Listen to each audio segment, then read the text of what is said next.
Hey guys, thanks for coming to the channel again. If you haven't subscribed to my channel, I please ask you to subscribe, hit the like button, share it with your friends, put a comment in the bottom. It'll all help to grow the channel.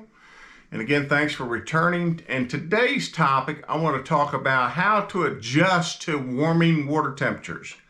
Now, everybody knows that once the water starts to warm up, the fish do different things. But how far does this go? Is this a daily event? Is this a weekly event? Is it driven by a certain water temperature? What is it? And I've got some attached footage here on the water footage of exactly kind of what happens in the late winter, early spring. And what happens there is that water temperature hits like this magic number, this like 50, 51 degrees. And when it gets to that 50, 51 degrees, it seems like these fish, go on a move. And it depends obviously on the size of the body of water you're fishing and how deep the water is to how far they will move. In smaller lakes and ponds, they're going to move from right there to right there, and then they may later on move on up into shallow, even shallower bays and things. But they're going to move from off the bank to on the bank. And they'll do this pretty much every day for a period of time in the spring. And they do it a lot of times, year round to some degree. So the important thing that we have to understand in this kind of these little mini migrations is that it happens during the day.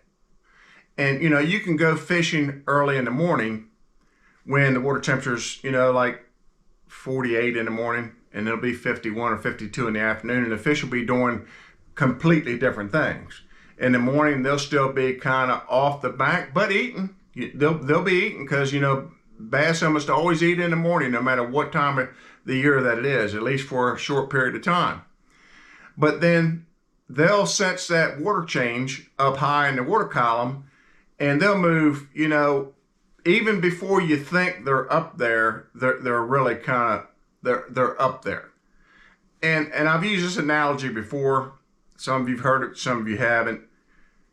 Your dog is going to go lay in the sunbeam. As soon as that sunbeam starts coming in through the window or the patio door on the front or the back of your house, he's going to go from where he was laying in the middle of the floor or on his dog bed and go over and lay in the sun. And a bass is going to do the same thing. A fish is going to do the same thing, whether it's bass, bluegill, crappie, anything. They want that sun, especially early in the spring. And so generally, your sunny days are going to be the days when you catch them best in the afternoon in the springtime and even in the late winter. The days that are cloudy and nasty, you can catch them all day long, but they're going to be functioning just a little bit deeper than they will be. So here, look at some of these on the water catches I have here. Now, this lake that I'm fishing, 12 pounds for 5 fish is probably an average day there. So you can see by the things that I've caught, something's starting to happen here. So let's watch this and then we'll come back and recap. So let's weigh these fish today. The first one is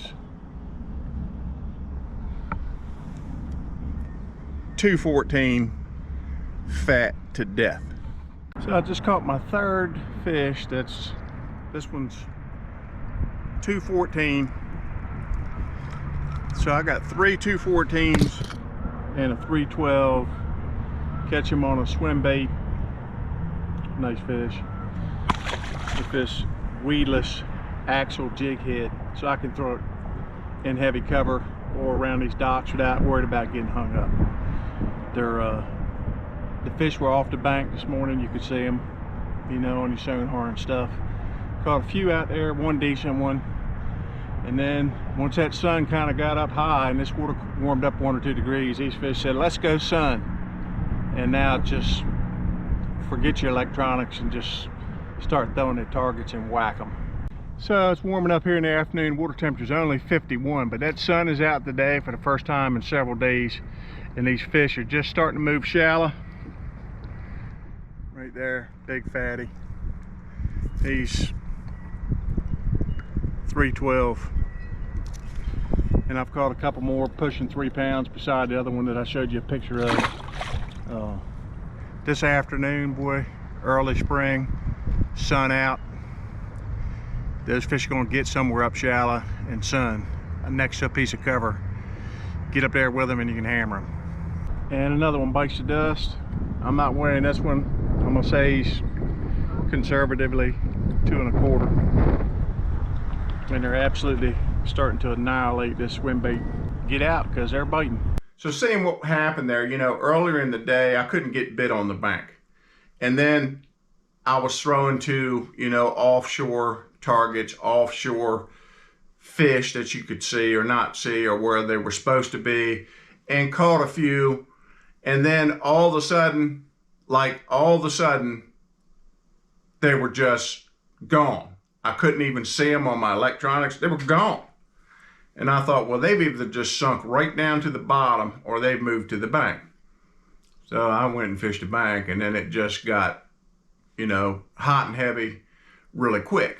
So my point is, you got to be ready to make that move. You can't be like, well, I've been catching them here off of this drop off or off of this stump field or off of these rock piles or offshore brush piles for the last several months. And sometimes you get stuck on that and you think, man, they're just not biting today. Well, they are biting. They're behind you now on the bank instead of out there where they were. And they'll make this move extremely fast. So in the same way, you got to always be thinking, are they making that move today? Are they making that move today? And, you know, if you're in a tournament situation, he who adjusts the fastest is the one who usually has the best day, barring some lucky big fish or something like that. So I just wanted to bring that to you today so you understand, so that you can move with the fish, especially in the early spring. Again, thanks for watching and have a blessed day.